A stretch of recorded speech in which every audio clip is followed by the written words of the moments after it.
You, John Fitzgerald Kennedy, do solemnly swear. I, John Fitzgerald Kennedy, do solemnly swear. That you will faithfully execute the office of President of the United States. That I will faithfully execute the office of President of the United States. And will, to the best of your ability. And will, to the best of my ability. Preserve, protect, and defend the Constitution of the United States. Preserve, protect, and defend the Constitution of the United States. So help you God. So help me God.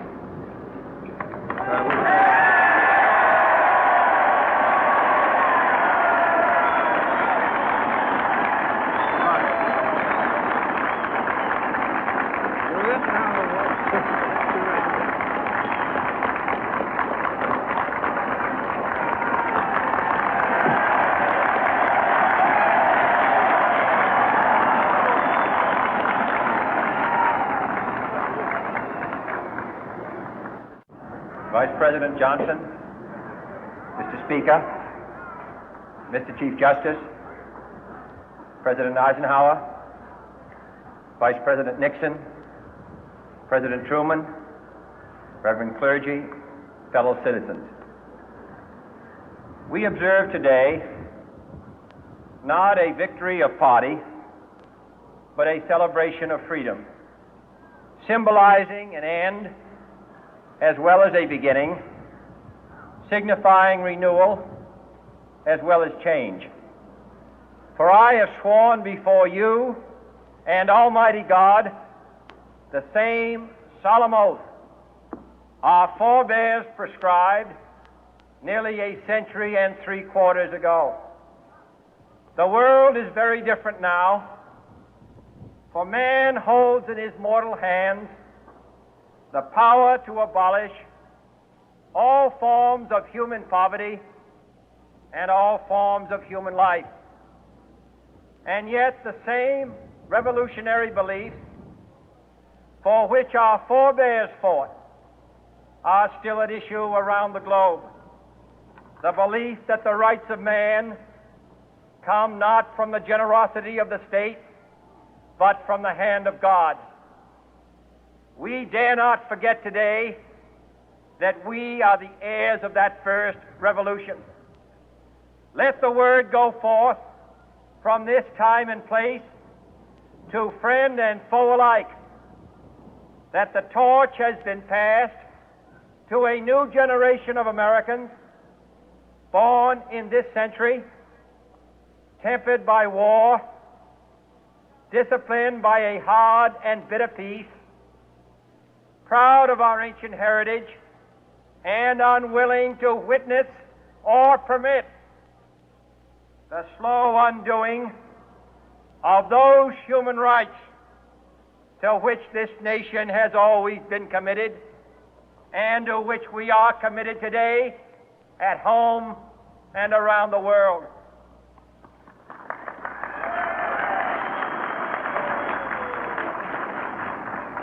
Let every nation know, whether it wishes us well or ill, that we shall pay any price, bear any burden, meet any hardship, support any friend, oppose any foe to assure the survival and the success of liberty.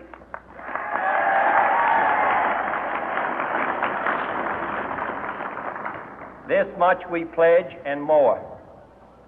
To those old allies whose cultural and spiritual origins we share, we pledge the loyalty of faithful friends.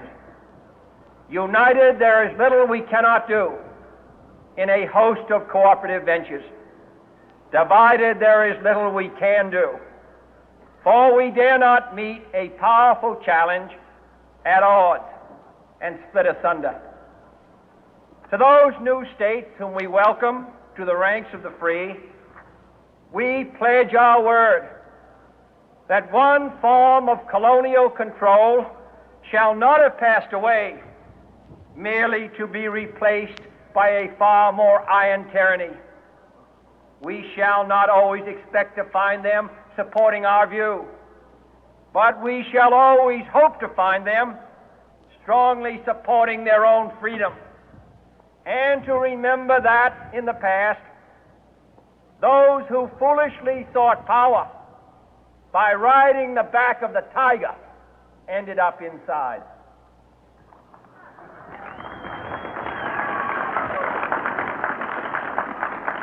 To those people in the huts and villages of half the globe struggling to break the bonds of mass misery, we pledge our best efforts to help them help themselves for whatever period is required, not because the communists may be doing it, not because we seek their votes, but because it is right. If a free society cannot help the many who are poor, it cannot save the few who are rich.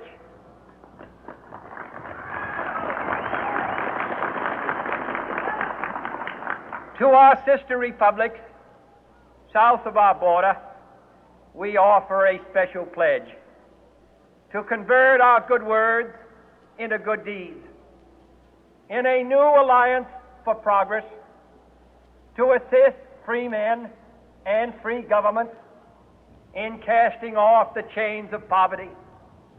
But this peaceful revolution of hope cannot become the prey of hostile powers. Let all our neighbors know that we shall join with them to oppose aggression or subversion anywhere in the Americas. And let every other power know that this hemisphere intends to remain the master of its own house.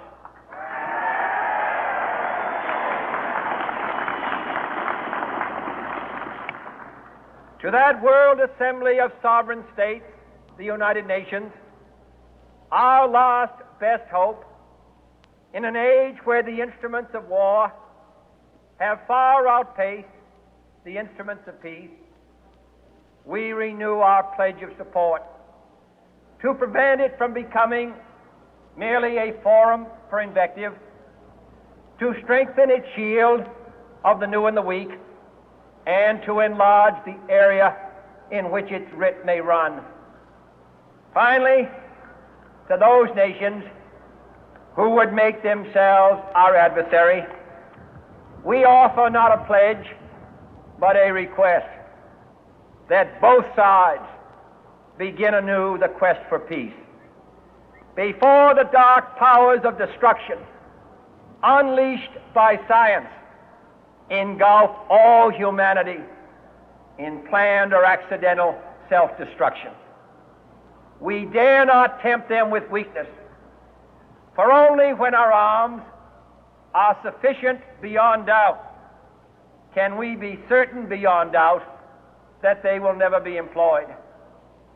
But neither can two great and powerful groups of nations take comfort from our present course, both sides overburdened by the cost of modern weapons, both rightly alarmed by the steady spread of the deadly atom, yet both racing to alter that uncertain balance of terror that stays the hand of mankind's final war.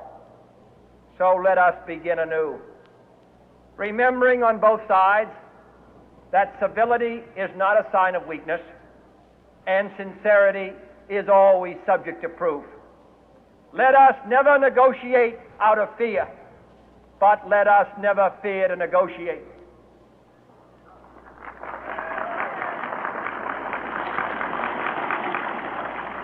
Let both sides explore what problems unite us, instead of belaboring those problems which divide us. Let both sides, for the first time, formulate serious and precise proposals for the inspection and control of arms, and bring the absolute power to destroy other nations under the absolute control of all nations.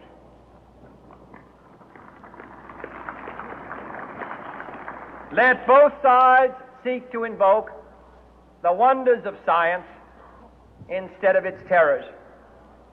Together, let us explore the stars, conquer the deserts, eradicate disease, tap the ocean depth, and encourage the arts and commerce. Let both sides unite to heed in all corners of the earth the command of Isaiah to undo the heavy burden and let the oppressed go free. And if a beachhead of cooperation may push back the jungle of suspicion, let both sides join in creating a new endeavor, not a new balance of power, but a new world of law, where the strong are just and the weak secure and the peace preserved.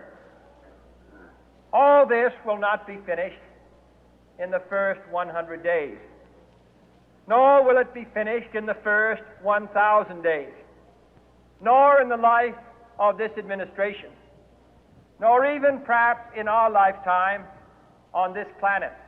But let us begin.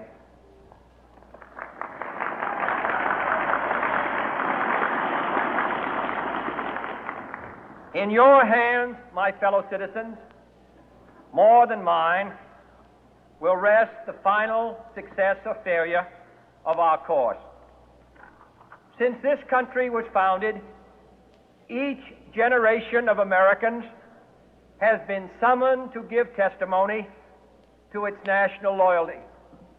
The graves of young Americans who answered the call to service surround the globe.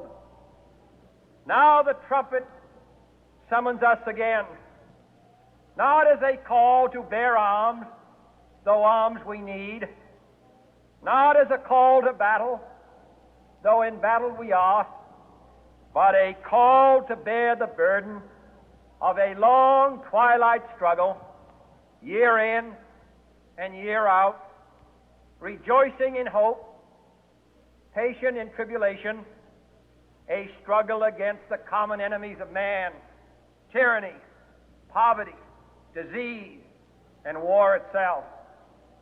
Can we forge against these enemies a grand and global alliance,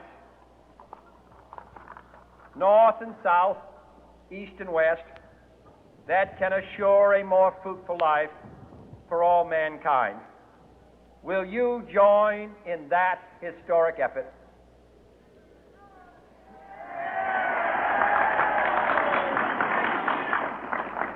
In the long history of the world, only a few generations have been granted the role of defending freedom in its hour of maximum danger.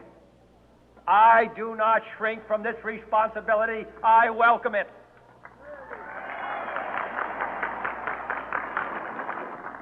I do not believe that any of us would exchange places with any other people or any other generation.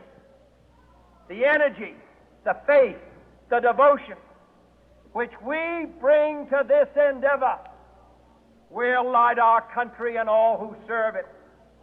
And the glow from that fire can truly light the world. And so, my fellow Americans, ask not what your country can do for you. Ask what you can do for your country.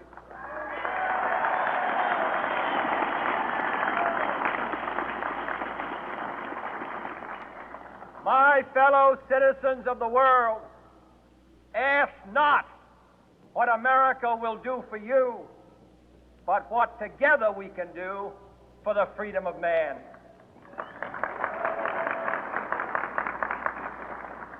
Finally, whether you are citizens of America or citizens of the world,